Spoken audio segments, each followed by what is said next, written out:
Okay, welcome everyone to our March staff meeting. This month's meeting, our focus is going to be on PBIS, a couple more components, some ideas on the level up, and then at the end, a survey on true success. So here's the agenda for today, discussion topics. First, we'll go over some notes of some upcoming events this week and this month. And then we'll go into the behavior flow chart, what does it look like, and then opportunity for questions. And then leveling up, how we can tweak that to make that a little bit better. So the list of events isn't that big, but just so everyone is aware. So this coming Wednesday, we have our Hill grant that was we did walkthroughs a couple years ago. They gave us 3 recommendations. Aligned curriculum and assessments, classroom libraries, and adding more selections to our library, and then a parent component to reading at home. So on Wednesday, they're going to come with a group of people, kind of do some walkthroughs again. They'll only be in 4 classrooms on Wednesday. So it'll be 2 second grade classrooms and 2 first grade classrooms. It'll be from 8 till 11. They'll go through, kind of follow up on the recommendations they made, and then they'll meet afterwards, debrief, and then kind of give us insight on where we landed on those recommendations. This Friday is a half day for students. We're going to be meeting again in the library with Dave. So this is going to be a follow-up to our meeting that we had in January. So please make sure that you're planning on being in the library on Friday after dismissal. And then finally, student tripod surveys. Those were sent out a while back. Those need to be completed by this Wednesday at the absolute latest. I think the majority of people are done with that. Those of you who are not, please make sure you get the student tripod surveys done by Wednesday. And then April 2nd is the Thursday before spring break. We're going to have Kids Food Basket come to the ECC. We're going to have a rotation going throughout the building where each grade level will go to the gym, and we will help make sack suppers. And then those sack suppers will actually be distributed through Kids Food Basket. So it's a great opportunity for us, our kids, to kind of give back to an organization that does a lot for not only our students but our families. So next I'm going to share the PBIS behavior flow chart. The PBIS team worked on this, trying to find a way to make this easy to understand and follow, along with supporting classroom teachers and students. So this hopefully will provide some clarity on how to handle behaviors in the classroom, lunchroom, and recess. So this is the flowchart that was created by the PBIS team. I'll go through each piece of this. It's probably kind of small depending on what kind of device you're looking at.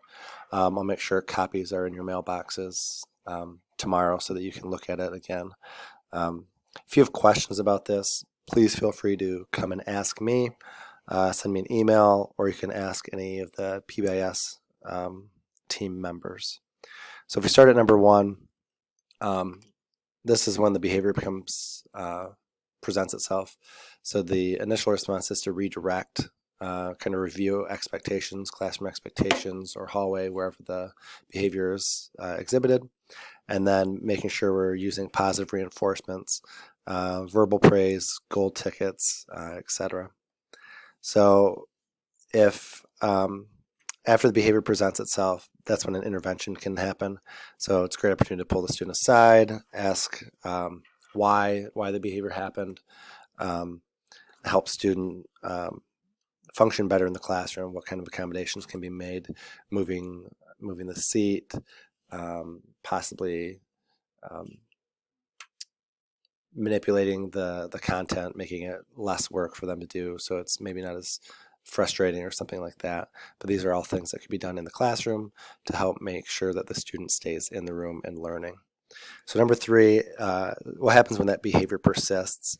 So what we're going to do is kind of repeat steps 1 and 2 if necessary, and then If there's no response to that, that's when the one-to-one warning of the possible classroom consequences would occur. So number 4 is the teacher-led consequences. So that would be something that would be handled in the classroom. The teacher would create those consequences, and then there could be a list of them that the student would choose from based on the options, and then that would be handled within the classroom. And then this is when the opportunity of talking that path of turnaround and restoration would occur, to make sure that the relationship is rebuilt and learning can continue. So then we move on to step 5. Step 5 is when we would accommodate, just kind of monitor the student's behavior, seeing how the consequences or the reinforcement has impacted that. This would be on the teacher to make necessary adjustments as needed. If one strategy wasn't working, by all means, you try something else to see if they would respond to that instead.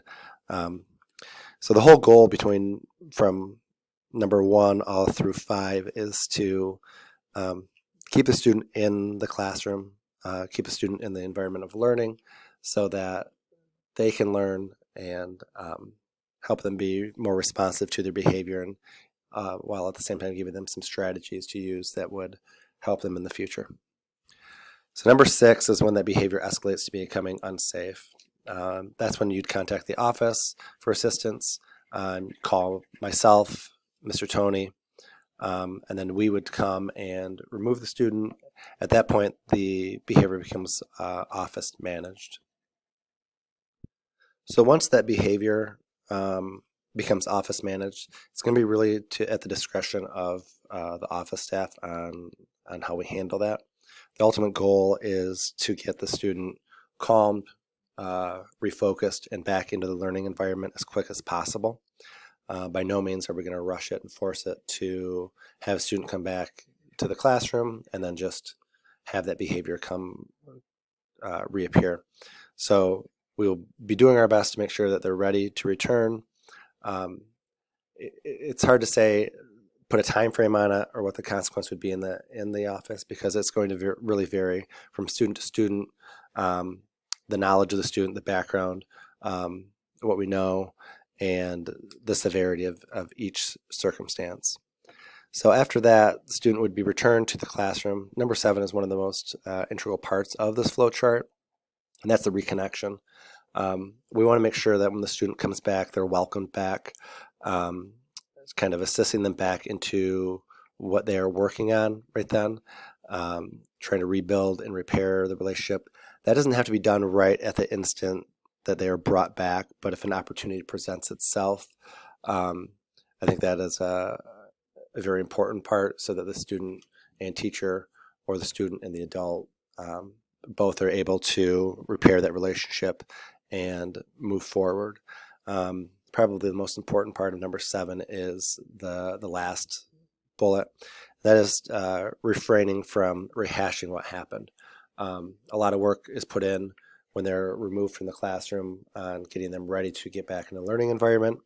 And by rehashing or making them apologize or seeking remorse from them, just kind of rehashes what has happened and almost makes that office visit mean nothing, because we're preparing them to come back to the room, and then just by rehashing it may re-aggravate the situation again, and now the student is not ready to come back. So as you notice, that this is a continuous flow chart. Most likely, and we know it will be round and round, but one of the most important things, as you can see below where it says behavior flow chart, if the behavior escalates quickly, you don't have to follow the steps. By all means, skip forward to a portion that it fits best with. If a behavior becomes unsafe, I wouldn't have you go through steps 1, 2, 3, and 4, before calling up to the office. If it's unsafe right off the get-go, make sure you contact the office right away so we can respond accordingly.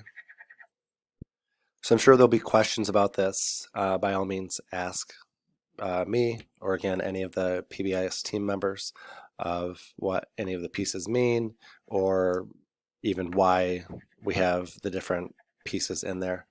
The whole goal is to restore the relationship, make sure students are in the classroom learning as much as possible, and try to really keep the amount of time they're out of the classroom to a minimum to make sure that they're in that learning environment, while also giving them the tools and the strategies to kind of self-regulate when something comes up again.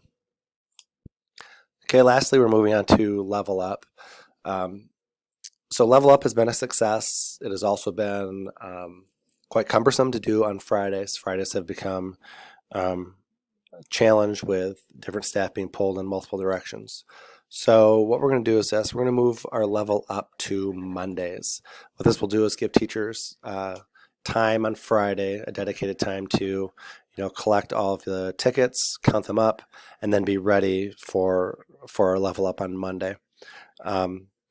We're going to kind of run it like we do the snack sale.